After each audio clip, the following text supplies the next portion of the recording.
নমস্কার।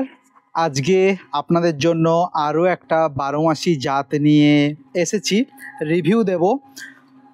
আজকের জাত সুরের দোফলা, অনেকে সুর দোফলা বলে। যদিও ইদানিংকালে এই একই একটা আম আমি দেখতে পাচ্ছি সুরঙ্গনা বা এরকম কিছু নামে বাজারে চলছে। আমি জানি না সেই আমটার সাথে এই আমের কোনো পার্থক্য আছে কিনা, কিন্তু আমার কাছে, আমি খাইনি সুরঙ্গনা, আমার কাছে পাতা এবং ফল একদম একই লেগেছে। আপনারা যারা খেয়েছেন সুরের দোফলা এবং সুরঙ্গনা, তারা অবশ্যই কমেন্ট বক্সে লিখে জানাবেন দুটো একই আম না ভিন্ন। তো সুরের দোফলা আমাদের পশ্চিমবঙ্গের অনেক পুরনো একটা দোফলা জাত। হ্যাঁ, এইটাই অ্যাপ্রোপ্রিয়েট নাম, দোফলা। দুবার ফলার সম্ভাবনা, দুবার ফলে নয়, দুবার ফলার সম্ভাবনা। বারোমাসি জাত বলে পৃথিবীতে কোনো জাত হয় না, এক্সিস্ট করে না। এই নামটাই অ্যাপ্রোপ্রিয়েট, এই নামটাই উনারা জেনে বুঝে দিয়েছিলেন, যারা দিয়েছেন বহুকাল আগে, সুরের দোফলা। এই আমটা রিভিউ করব। রিভিউ করার আগে যারা আমাকে প্রথম দেখছেন তাদের জন্য বারোমাসি জাত সম্বন্ধে সামান্য একটু আইডিয়া দিয়ে দিই, পুরনো ক্যাসেট। যারা আমার নিত্য দর্শক তারা তো জানেন যে আমি বারোমাসি আম সম্বন্ধে কি কি তথ্য আপনাদেরকে দিয়েছিলাম। যারা নতুন দেখছেন তাদের জন্য কিছু তথ্য বারোমাসি আম সম্বন্ধে। অনেকে মনে করেন বারোমাসি আম মানে 12টা মাস জুড়ে আম হবে, সেরকমটা কিন্তু হয় না। এখানে স্টার মার্ক। তাহলে বারোমাসি নামটা কি একদম ভুল? একদম ভুলও নয়, একদম ঠিকও নয়। কোথায় ভুল, কোথায় ঠিক? একটা ডাল, ধরুন এই ডাল থেকে ফুল এসে ফলে পরিণত হওয়া পর্যন্ত যে সমস্ত দোফলা বা তিন ফসলি যে জাতগুলো রয়েছে বা বারোমাসি জাতগুলো যেগুলো আপনারা চেনেন, সেইগুলোর সময় লাগে ফুল থেকে ফলে পরিণত হওয়া পাকা পর্যন্ত 100 দিন, 90 থেকে 100 দিনের মধ্যে। এইগুলো একটু কম সময় নেয়। আমাদের যে সমস্ত কনভেনশনাল জাত রয়েছে, ল্যাংড়া, চৌসা, দশেরি, সেগুলো যেরকম 120 দিন, 125 দিন, 130 দিন নেয়, এগুলো একটু কম নেয়। আর এই জাতগুলোতে একবার একটা ডালে ফুল এলো, সেই ফুল থেকে ফলে পরিণত হলো, ম্যাচিওর হলো, আপনি তুলে খেলেন। আপনি কি এক্সপেক্ট করেন সেই ডাল থেকে আপনি ফল তোলার সঙ্গে সঙ্গে আবার মুকুল বেরিয়ে যাবে? নিশ্চয়ই নয়। সেটাকে ম্যাচিওর হতে সময় দিতে হবে অন্তত 150 দিন। যদি 150 দিন আপনাকে ম্যাচিওর হতে সময় দিতে হয় এবং ফুল থেকে ফলে পরিণত হতে 100 দিন অন অ্যান অ্যাভারেজ লাগে, তাহলে 250 দিন এখানেই শেষ। এইবারে সুপ্তা অবস্থায় গাছ থাকে, যে সময় গাছ কিছু করে না, সেটা কখন? নভেম্বর, ডিসেম্বর, জানুয়ারি। ফুল ফোটায়, তা বাদে আর কিছু করে না। তো সেই 3 মাসও বাদ দেবো, অর্থাৎ 90 দিন। তাহলে 250 প্লাস 90, নিয়ারলি 1 বছরের কাছাকাছি কিন্তু লেগেই যায় একটা ডালে ফুল ফুটিয়ে ফল ধরিয়ে আবার ফুল আসতে। তাই এরকমটা একদমই ভাববেন না, সেটা কাটিমন হোক, সুরের দোফলা হোক, তোড়া দোফলা হোক, বজরাং বারোমাসি হোক, যে কোনো বারোমাসি বা দোফলা বা তিন ফসলি জাত হোক না কেন, সে কখনোই একটা ডালে 1 বছরে একবারের বেশি ফল দিতে পারে না, কখনোই নয়। কেউ কেউ মনে করেন যে একটা গাছে একটা জায়গাতে ফুল এসছে, একটা জায়গাতে ফল এসছে, আর একটা জায়গাতে ছোট ফল, এর মানে কখনোই সেটা বারোমাসি নয়। এই ডালগুলোতে, যে ডালে বারোমাসি মানে কি 12 মাস তাতে ফুল ফল থাকবে, কিছু ডালে ফুল, কিছু ডালে ফল, কিছু ডাল খালি। যে সমস্ত ডালে সিজন আমাদের ভারতবর্ষের তথা মোস্ট অফ দ্য এশিয়াটিক কান্ট্রির যে সমস্ত আমের জাত রয়েছে, রেগুলার বিয়ারিং জাত রয়েছে বা ইরেগুলার বিয়ারিং জাত রয়েছে, তার কনভেনশনাল টাইম হচ্ছে ফুল ফোটায় ডিসেম্বর থেকে জানুয়ারি, কিছু কিছু জায়গাতে ফেব্রুয়ারি, এবং ফল পরিণত করে দেয় আগস্টের মধ্যে।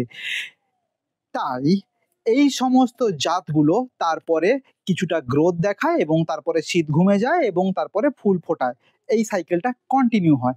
12 মাসি জাতের ক্ষেত্রে যেগুলোকে আমরা 12 মাসি বলে চিনি, ধরুন কাটিমন উদাহরণস্বরূপ ধরা যাক, কাটিমন মাসে যদি জানুয়ারি মাসের মুকুলটা আপনি ভেঙে দেন তাহলে কিন্তু কাটিমন মাসে আরও একবার মুকুল আসতে পারে জুন, জুলাই, আগস্ট মাসে, এবং তখন ফলটা ম্যাচিওর হবে সেপ্টেম্বরে, অক্টোবরে, নভেম্বরে গিয়ে।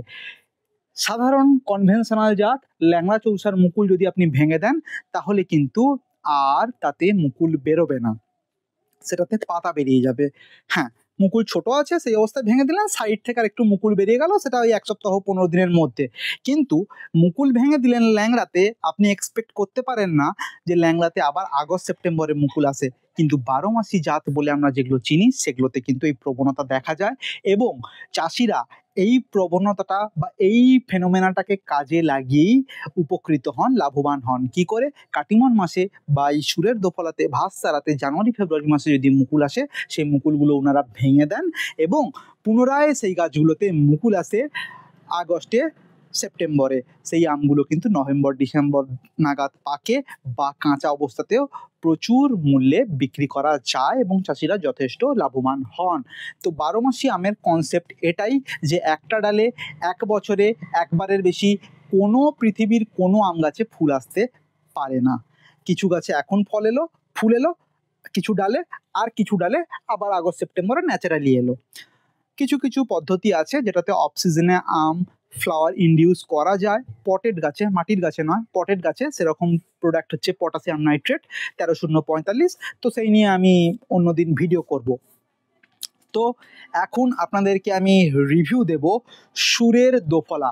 সুরের দোফলার গাছটা অত্যন্ত ডোয়ার্ফ, খাটো প্রকৃতির গাছ। ছোট গাছ হওয়া সত্ত্বেও গাছের গ্রোয়িং নেচার কিন্তু ভিগোরাস। সাইড ওয়াইজ এই গাছটা খুব বেশি বাড়ে, আপরাইট ডাইরেকশানে এই গাছটা কম বাড়ে। তাই এটা কিন্তু পট ফ্রেন্ডলি একটা জাত। এর সিজনাল সাইকেল কখন? এর সিজনাল সাইকেল দুটো সাইকেল, আপনি যে কোনো একটা সাইকেলে ফল নিতে পারেন। কোনো কোনো গাছে দুটো সাইকেলেই ফল হতে পারে, কিছু ডালে এখন কিছু ডালে পরে। তো এর মেন সাইকেল আমরা যেটা এখানে পাচ্ছি ওয়েস্ট বেঙ্গলে, সেটা জুনের শুরুর দিক করে এটাতে ফুল আসছে এবং আগস্টের শেষের দিক করে এতে ফলগুলো কিন্তু ম্যাচিওর হয়ে যাচ্ছে। আর একটা সাইকেল, যদি ওই সময় আপনি ফুল না নেন তাহলে আর একবার ফুল আসতে পারে আগস্টের শেষের দিকে এবং সেটার ফলে পরিণত হবে সেই ফুলগুলো অক্টোবরের শেষের দিকে। হ্যাঁ, এটা কিন্তু খুব কম দিনে ফুল থেকে ফলে ম্যাচিওর হয়ে যায়। তার কারণ এই সময় বৃষ্টি থাকে, মনসুনে যে সমস্ত আম হয় সেই সমস্ত আম কিন্তু খুব তাড়াতাড়ি ম্যাচুরিটিতে পৌঁছে যায়। তারা 120 দিন 130 দিন সময় নেয় না, 80-85 দিনেও আমি ম্যাচিওর হতে দেখি। তো অন অ্যান অ্যাভারেজ সুরের দোফলা 90 থেকে 95 দিনে ম্যাচিওর হয়ে যায়। কোনো কোনো সময় শীতকালেও কিন্তু এর ফুল আসতে দেখা গেছে। সোজা সাপটা কথা বললে যদি বলা হয় যে একটা গাছে আপনি প্রপার ফুল নেবেন বাণিজ্যিকভাবে, তাহলে কিন্তু আপনাকে সব মুকুল কাটতে হবে, একসাথে অফ টাইমে ফুল নিতে পারবেন এবং সেই সময় ফলও হবে। যদি আপনি বাড়িতে একটা দুটো গাছ করছেন টবে, ওকে ওর মতো ছেড়ে দিন, যখন ফুল আসছে ফুল হতে দিন, ফল হতে দিন। এইবারে বলি এর বেয়ারিং ক্যাপাসিটি। এটা কিন্তু বাঞ্চ বেয়ারিং, যেরকমটা আপনারা ছবিতে দেখতে পাচ্ছেন, প্রচুর হয় গাছে, একদম থোকা থোকা থোকা থোকা, একটা থোকাতে 7 থেকে 8টা 9টা 10টা পর্যন্ত হতে পারে। এবং অ্যাভারেজ ওয়েট এই গ্রামের এই আমের 270-280 গ্রাম অন অ্যান অ্যাভারেজ থাকে। কিন্তু গাছে যদি ফলের পরিমাণ বাড়ে, যেরকম দেখতে পাচ্ছেন এরকম যদি গাছ হয়, তাহলে কিন্তু 190 গ্রাম থেকে 220 গ্রামের মধ্যে সীমাবদ্ধ থাকে, এক একটা গোছাতে 10টা 12টা করে যদি আম হয়ে যায়। এইবারে বলে দিই এটার অ্যারোমা। আমগুলো একবার কাছ থেকে দেখাও। দেখতে পাচ্ছেন গায়ে কালো দাগ হয়েছে, এগুলোতে ব্যাগিং ছিল না, ন্যাচারাল ওয়েদার কন্ডিশনে ছিল, তাই এই আমগুলোতে বিভিন্ন ধরনের অ্যাটাক হয়েছে। থ্রিপসের অ্যাটাক প্রথমে হয়েছিল, তারপরে অ্যানথ্রাকনোজের অ্যাটাক হয়েছে, ল্যাসোডিপ্লোডিয়ার অ্যাটাকও কিছু কিছু রয়েছে, কোলাটোট্রিকামেরও অ্যাটাক রয়েছে। তো গন্ধটা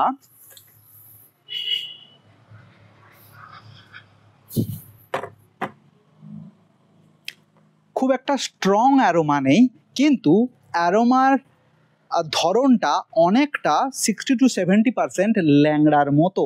আমাদের যে মুর্শিদাবাদ মালদাতে যে সমস্ত ল্যাংড়া পাওয়া যায়, দুধিয়া মালদা বিহারের একটা জাত। দুধিয়া মালদা বলতে কিন্তু আবার আমাদের মুর্শিদাবাদ বা পশ্চিমবঙ্গের মালদা ভাববেন না, ওটা বিহারের একটা জায়গা মালদা, সেইখানকায় যে ল্যাংড়া পাওয়া যায় সেইটার নামই কিন্তু দুধিয়া মালদা। আমাদের এখানে নর্মাল ল্যাংড়া পাওয়া যায়, বানারসি ল্যাংড়া। তো সবের যে অ্যারোমা রয়েছে ল্যাংড়ার, সেই অ্যারোমা কিন্তু এতে রয়েছে, কিন্তু ইন্টেন্সিটি অনেকটাই কম। ইন্টেন্সিটি ল্যাংড়ার গন্ধের 10-20% হবে, কিন্তু এক্স্যাক্ট সিমিলার লাইক ল্যাংড়া, অ্যাটলিস্ট 70% সিমিলার লাইক ল্যাংড়া। বাকি খুব মাইল্ড অ্যারোমা, খুব একটা স্ট্রং কিছু নয়। আমটার সেলফ লাইফ আমার কাছে, গাছে ম্যাচিওর হওয়ার পরে একটা আমকে আমি বাড়িতে পাকানোর জন্য, ম্যাচিওর হয়ে গেছে, একটা আম পেকে পড়ে গেছিলো, তো তারপরে আমি সবকটা আম তুলে নিয়েছি ম্যাচিওর, সেই অবস্থাতে বাড়িতে রয়েছে 4 দিন। 4 দিনে দেখুন, আমি একবার কাছ থেকে দেখাবো, 4 দিনে যে আমটা একটু বেশি ম্যাচিওর হয়েছিল সেটা ওপর থেকে পচে গেছে, আর যে আমগুলো একটু কম ম্যাচিওর ছিল সেগুলো পেকে গেছে। দেখতে পাচ্ছেন পেকে গেছে এগুলো, এই যে পাকা। এটাকে ব্যাগিং করলে কিন্তু এতে একটা সুন্দর কালার আমি এক্সপেক্ট করতে পারি অবশ্যই। এবারে আমি এই আমটা আপনাদের সামনে কাটবো, কেটে দেখাবো। একটা পাকা কাটা যাক, একদম পাকাটাও কাটবো।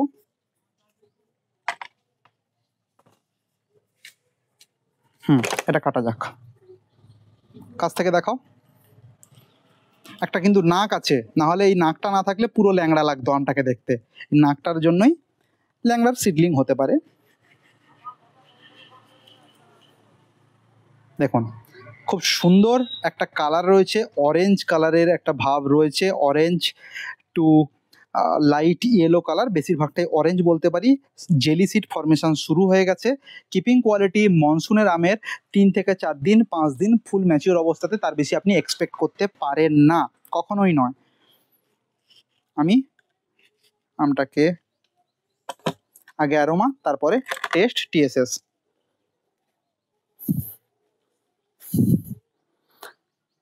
Seventy to 80% similar like Langra, একদম ল্যাংড়ার মতো গন্ধ রয়েছে।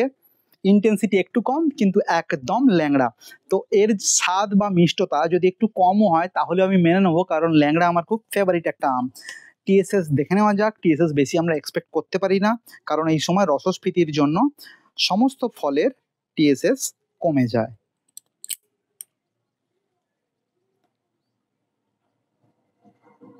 সতেরো টিএসএস আসছে, এক্সেপশনালি গুড টিএসএস। এবারে মনসুনের আমের জন্য এক্সেপশনালি গুড টিএসএস। এবারে ফাইবার দেখুন, ফাইবার কিন্তু খুব কম রয়েছে, ফাইবার কিন্তু খুব কম পরিমাণে রয়েছে। টেস্ট করব।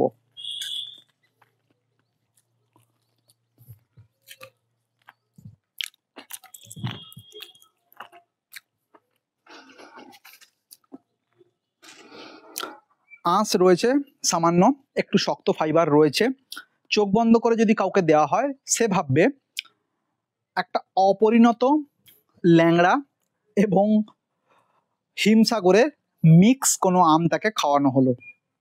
জুসিনেস ভালো রয়েছে, গন্ধটা ল্যাংড়া এবং হিমসাগরের মিক্স, বেশিরভাগটা ল্যাংড়ার মতোই, কিছুটা হিমসাগরের মতোও বটে, কিন্তু ইন্টেন্সিটিটা খুব কম। কোনো খুব ভালো স্ট্রং ফ্লেভার এটাতে নেই, মিসিং। পানসে খেতে অনেকটা, কিন্তু এই অ্যারোমাটা যাদের ভালো লাগে, এই ল্যাংড়ার অ্যারোমা বা হিমসাগরের অ্যারোমা, তাদের কিন্তু ভালো লাগবে। কিন্তু পাকা আম হিসাবে যেটা আপনি এক্সপেক্ট করবেন সেটা কিন্তু পাবেন না, একটু জোলো জোলো লাগবে। এর পাল্প থেকে যদি আমি রসটা নিংড়াই, তাহলে সেই যে পাল্পটা, সেই যে নেকটারটা তৈরি হবে, সেটা খুব খুব থিন হবে। সিজনের আমের পাল্প নিংড়ালে একটা ঠিক জুস আমরা পাবো, এর জুস কিন্তু একদম পাতলা হবে, একটু জোলো হবে। আমি জুসিনেসটা একবার দেখিয়ে নিই কাছ থেকে, আসো জুসিনেস কাছ থেকে দেখিয়ে নিই। দেখুন হাতে নিয়ে দেখাচ্ছি, দেখুন এই হচ্ছে জুস, একটু পাতলা। আমি আর একটু টেস্ট করব।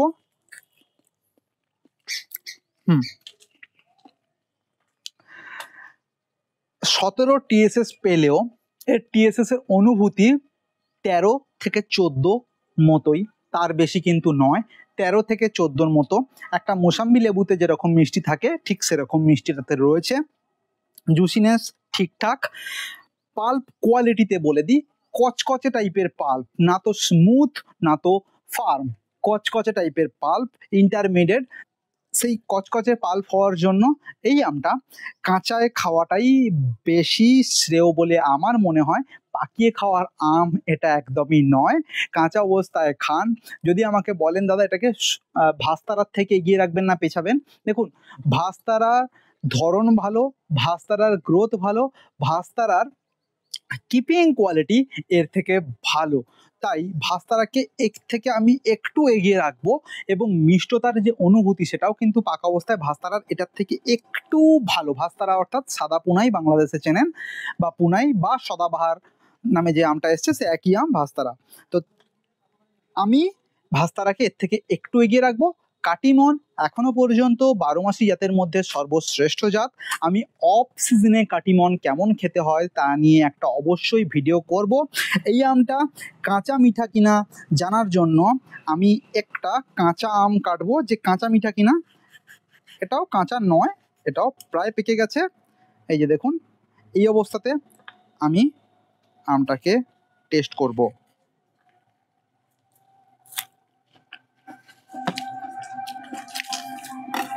আমার মতে 50 to 60% ম্যাচুরিটিতেই আমটা খান, এই অবস্থাতেই আমটা খান।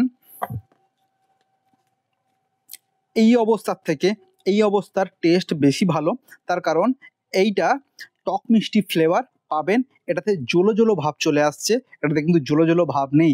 যারা কাঁচা আম ভালোবাসেন এই অবস্থাতে এই আমটাতে যদি নুন লঙ্কা গুঁড়ো দিয়ে খাওয়া হয় তাহলে কিন্তু এটা খুব ভালো খেতে লাগবে। যারা পছন্দ করেন তাদের কাছে কিন্তু খুব ভালো লাগবে। তাই রেকমেন্ডেড 50 to 60% রাইপনিংয়েই খান, তাহলে মিষ্টতার পরিমাণটাও আমার কাছে একটু বেশি লাগছে। এবং টক মিষ্টি একটা খুব সুন্দর ফ্লেভার রয়েছে এবং ফ্লেভারটা একটুখানি এনহ্যান্সড রয়েছে। একদম পাকা অবস্থায় এই আম খাওয়া খুব একটা আপনাদের সন্তুষ্ট করতে পারবে না। এখানেই শেষ করব। যদি স্কোরিং করতে বলা হয় তাহলে 10-এর মধ্যে একে আমি মিষ্টিতে দেব 5, 4 থেকে 5। ফাইবার রয়েছে, পাল্পের যে টেক্সচার এবং পাল্পের যে ফার্মনেসের দিক থেকে একে আমি 10-এ 5, টেক্সচারের দিক থেকে 10-এ একে আমি 5 দিতে পারি, বিয়ারিংয়ের দিক থেকে একে আমি 10-এ 8 বা 9 দিতে পারি। এর অ্যারোমার দিক থেকে, আফটার টেস্টের দিক থেকে একে আমি 10-এ আফটার টেস্টে দিতে পারি 10-এ 5 থেকে 6, অ্যারোমার দিক থেকে 5 থেকে 6, কিপিং কোয়ালিটির দিক থেকে 5, 4 দেওয়া চলে। কাঁচা অবস্থায় এই আমটা যারা বাণিজ্যিকভাবে করতে চান তারা কিন্তু লাভবান হবেন, যারা পাকা অবস্থায় বিক্রি করতে চান খুব একটা ভালো কিছু করতে পারবেন না। কাঁচা অবস্থায় এই আমটা ভালো, অ্যাটলিস্ট 50 to 60% রাইপ অবস্থায় আমটা খান, খুব সুন্দর লাগবে। এবারে last but not the least, আপনারা জিজ্ঞেস করবেন দাদা একটা কি লাগাতে পারি? দেখুন, যদি বাড়িতে কাটিমন থাকে তাহলে ভাস্তারা লাগানো যেতে পারে, তার পারপাস আছে। কিন্তু এই সুরের দোফলা রাখতে পারেন, তবে খুব ছোট জায়গাতে সুন্দর ফল হবে, অসময়ে ফল দেবে, একটা দেখতে ভালো লাগবে, অসময়ে কাঁচা মিঠা টাইপের একটা আম খেতে পারবেন, কিন্তু পাকা অবস্থাতে ডিসঅ্যাপয়েন্ট হবেন। তো সেক্ষেত্রে আমি বলবো বেশি 12 মাসি জাত না বাড়িয়ে আপনারা কাটিমন লাগাচ্ছেন লাগান, ভাস্তারা লাগাচ্ছেন একটা লাগান। আর বজরং 12 মাসি বলে একটা জাত আছে, এখন নয়, আমি সেটারও রিভিউ দেবো, তারপরে আপনারা বিবেচনা করবেন সেটা লাগাবেন কি লাগাবেন না। আজকে এখানেই শেষ করব সুরের দোফলার রিভিউ। খুব তাড়াতাড়ি আপনাদের জন্য একটা ভিডিও আনতে চলেছি, আপনাদের চিরপ্রতীক্ষিত একটা ভিডিও, যার জন্য আপনারা অনেক দিন ধরে আমাকে রিকোয়েস্ট করেছেন, অনেক দিন ধরে আমাকে বলেছেন যে এইটার সম্বন্ধে ভিডিও করুন। ম্যাঙ্গো ইন পটস, আম গাছের পট কালচারের সব কিছু আপনারা পেতে চলেছেন ভিডিওটাতে, শুরু থেকে শেষ পর্যন্ত, নার্সারি থেকে গাছ কেনা এবং তার মাটি তৈরি, পট সিলেকশান, বড় করা, ট্রেনিং প্রুনিং, পটের গাছের সার দেওয়া, তাতে ফুল আনা, তার পরিচর্যা, মাটির কি কি বৈশিষ্ট্য থাকা দরকার, মাটির পিএইচ, ইসি, ওসি, সব কিছু সম্বন্ধে কমপ্লিট ডিটেলসে আপনারা একটা ভিডিও খুব তাড়াতাড়ি পেতে চলেছেন। অনেক বড় হতে চলেছে ভিডিও, তাই তার আগে এই ছোট ছোট ভিডিওগুলো আমি শেষ করে নিচ্ছি। ধন্যবাদ, ভালো থাকবেন, দেখা হচ্ছে খুব তাড়াতাড়ি।